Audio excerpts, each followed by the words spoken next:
So these models, when you keep them as simple as possible, but try to make most use of historical data, so that's clearly a trade-off that you can see here.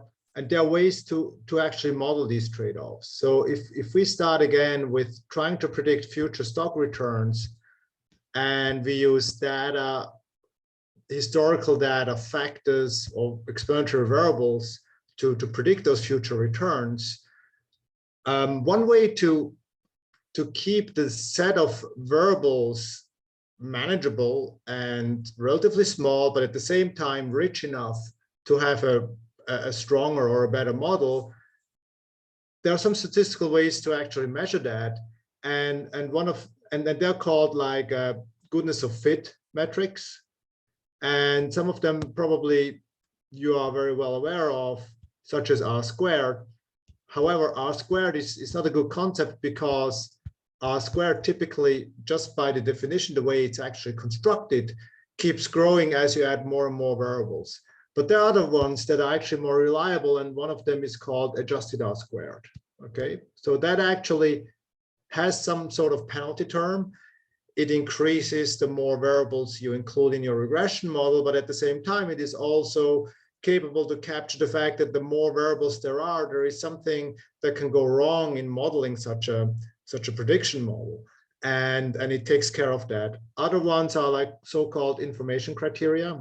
They are, in my opinion, also very good ways of discriminating between models, and the commonly used ones are Archaica's information criterion, AIC and BIC.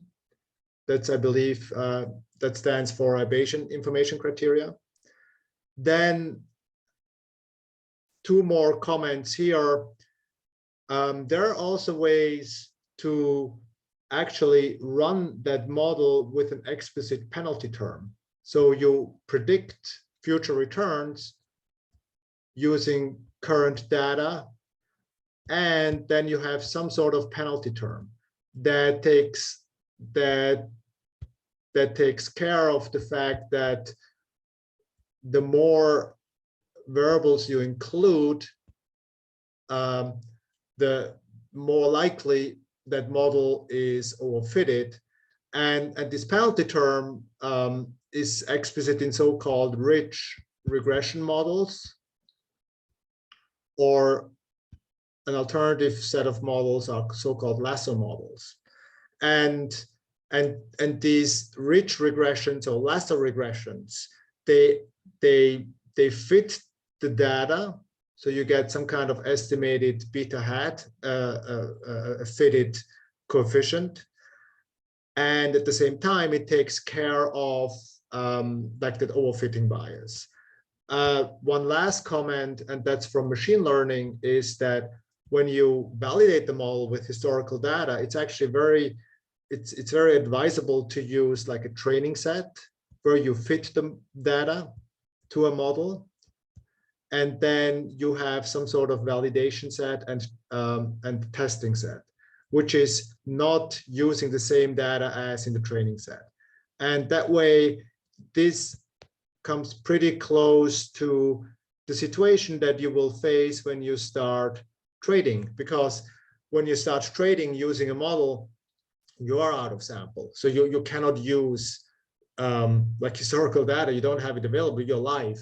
And modeling your, for example, contrarian strategy based on using historical data and splitting it into training, validation, and test sample comes pretty much close to that situation of live trading. Now, lastly, let me wrap this up with like the Shiller price earnings ratio. So I mentioned earlier that if you have data, historical data, you look back in time, you get a relative value metric. It's either rich or cheap. And then based on that information, you make the decision of going overweight or underweight that asset. But so what I have here is the price earning ratio, the Shiller price earning ratio of the S&P 500. And what you can clearly see over, as a matter of fact, over a period of almost 150 years, from 1870 to today, 160 years, 150 years. And what you can clearly see is that historically, the value, it's not shown here, but it's something like 15.5, 15.5. And when you look back from 1990 to today, that average is somewhere closer to perhaps like 25. Okay, so if I draw a line here, this is what is the average today. So if we believed very naively in this model, what would be the case is that the average was somewhere at 15. So I draw that in like dotted lines here, and pretty much every time for the last 30 years, we would have gotten a rich signal, with the exception maybe at the end of the global financial crisis.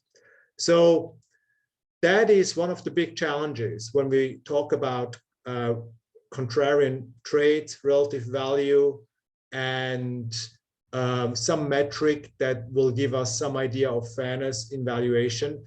Those metrics can actually trend over time. And this is what I will be talking about in the next couple of videos. Thanks, and see you later.